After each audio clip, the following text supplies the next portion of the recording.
Assalamualaikum warahmatullahi wabarakatuh. Nama saya Profesor Dr. Muhammad Tajuddin. Nama saya Muhammad Taufik. Dan kami berdua ada di belakang kami ini ada KK Mart, yang mana kami akan pergi membeli barang di situ untuk menunjukkan yang kami tidak bersetuju dengan boikot KK Mart oleh UMNO dan Akmal Saleh. Itu kita akan pergi ke sana untuk beli barang.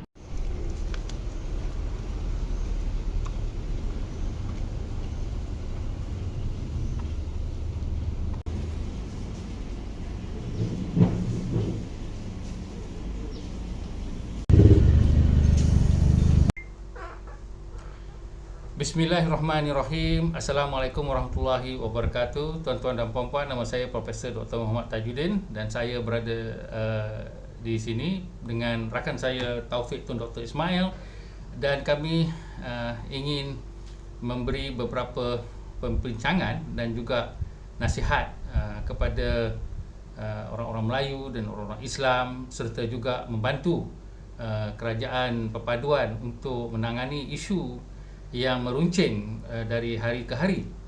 Jadi di sini kita amat terkejut apabila mendengar tentang bom yang dekat Bidor tu, dan juga sekarang ni bom yang dekat Kuantan pula, yang mana memang dia telah terbakar. Jadi apa pandangan Taufik tentang bom Molotov cocktail ataupun bom api ni yang dilemparkan kepada KK Mart? Prof, Assalamualaikum. Pada saya memang tak eloklah kalau kita ambil tindakan semata-mata ikut suka hati kita. Oleh kerana ada undang-undang dan ada tata susila untuk kita bertindak atas satu isu yang kita tak setuju.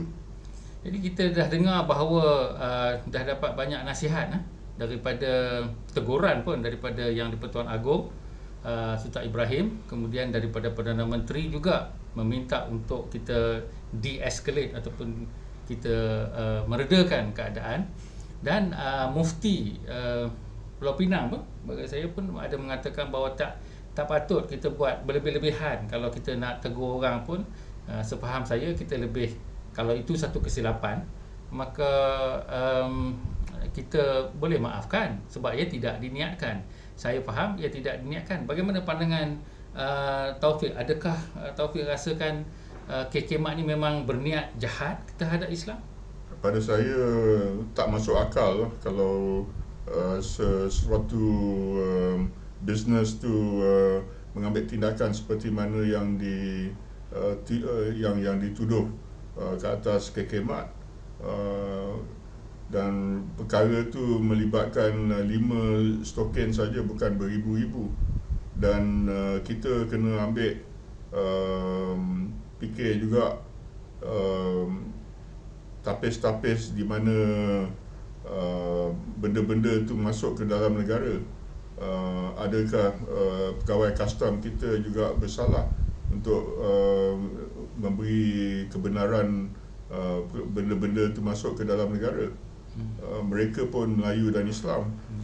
Jadi siapa yang kita boleh salahkan di dalam isu ni? Bukan saja KK Mart. Ya, dalam cerita P.Ramlee, ada lagu P.Ramlee nyanyi dengan Sarimah, saya rasa Tiga Abdul lagi kan, lidah boleh tergigit ini kan pula suami isteri, menunjukkan bahawa kalau kita hidup bersama dan kita hidup bersama sebagai komuniti, memanglah kita akan ada benda yang tersilap dan juga ada benda yang terlanjur. Jadi yang tersilap tu takkanlah kita nak ambil hati teruk-teruk. Dan kalau betul ada niat seseorang itu untuk menghina dan sebagainya, kalau kita boleh bagi nasihat dan dia pun selepas itu minta maaf, kita pun akan berbuat sedemikian.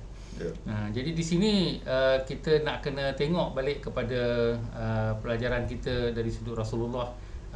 Apakah tindakan Rasulullah apabila orang macam Abu Sufyan nak bunuh dia dan sebagainya itu? Adakah dia balas dendam balik ke tidak, macam mana?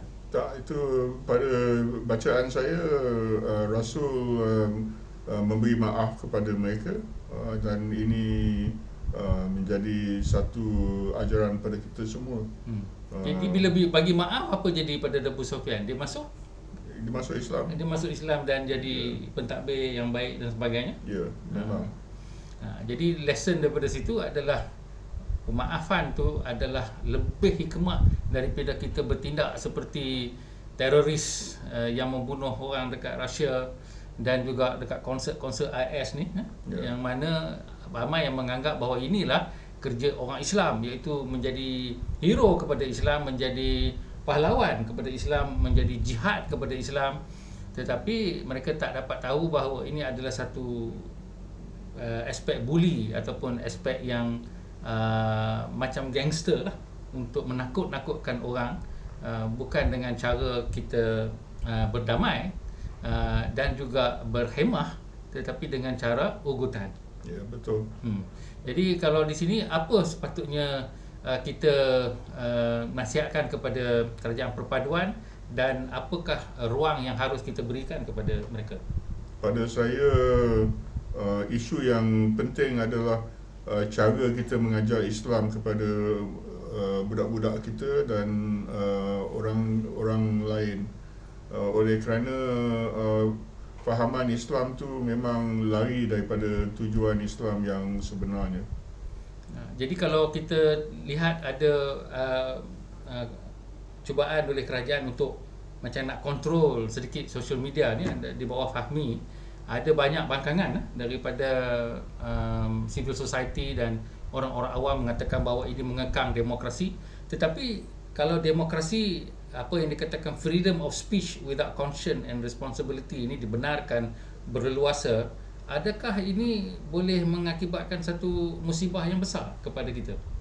Kontrol tu memang satu aspek yang kita boleh ambil, tetapi yang lebih penting adalah kita masukkan benda-benda yang benar dan betul. Oleh kerana dalam social media ni benda-benda yang disebutkan tu banyak yang salah.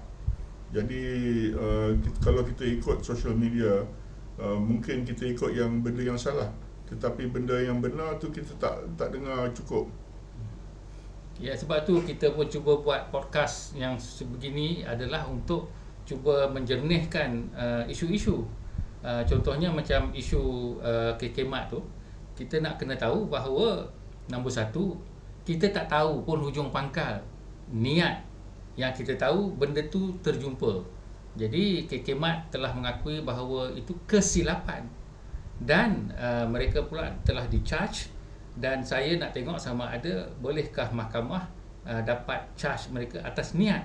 Dan kalau 6 bulan daripada ini mereka tidak dapat buktikan ada niat jahat di situ, jadi bukankah ini satu dosa dan satu fitnah kepada mereka? Saya setuju, Prof. Ya, jadi ini yang kita kata bahawa kita perlu biar tindakan undang-undang melalui prosesnya, dan jangan kita ambil keputusan kita walaupun kita dengar orang-orang macam Akmal dan sebagainya tu, tapi di akhirat nanti yang akan disoal adalah kita semua, bukannya Akmal seorang. Dan saya rasa kalau kita dengar cerita-cerita daripada ustaz kita pun, orang-orang yang menghasut ni, bila kita kata pada Allah bahawa sebab dialah yang saya ikut dan dia tak akan mengaku dekat akhirat. Jadi yang kenanya kita. Jadi banyak kita berpuasa penat-penat, tetapi satu hari nanti mungkin kita berdiri di padang mahsyar, tengok-tengok akaun tu kosong. Yang banyaknya dapat kepada orang yang kita fitnah dan juga kita buat jahat. Bukan begitu rasanya kita belajar Islam tu. Sebab tu kita takut nak buat benda-benda yang tak betul. Tapi sekarang ni dia macam sikit saja dah melenting, orang kata apa, melebihi aspek-aspek sosial yang baik. Ya. Jadi akhir sekali saya nak mengatakan bahawa untuk kita menjadi orang Islam yang baik dan juga rakyat Malaysia, kita hidup bersama, kita bergantung bersama. Kita tak boleh kita pergi ke mana-mana dalam hidup kita kalau kita tidak sama-sama bekerjasama, menghormati antara satu sama lain, dan juga kita kena sabar apabila ada konflik, dan konflik yang tak terniat tu yang paling banyak. Konflik yang diniatkan tu pun kita kena sabar, dan kita kena damaikan dengan cara yang terbaik. Bagaimana Taufik? Betul. Kita semua dianugerah dengan pemikiran dan kita kena guna kepala otak kita untuk memikirkan apa yang patutnya betul dan apa yang tidak. Jadi di situ saja kami harap hari raya nanti bolehlah kita selesaikan masalah ini supaya kita semua dapat berhari raya. Pekerja-pekerja McDonald, pekerja-pekerja Starbucks, pekerja-pekerja KK Mart, sekarang pekerja-pekerja Petronas pun satu hal juga. Dan juga ada saya dengar pasar malam pun ada juga kena boykot oleh influencer dan sebagainya. Janganlah kita ikut influencer ataupun ahli politik yang memang niat dia nak dapat populariti. Itu adalah satu dosa kepada kita dan kita semua bertanggungjawab.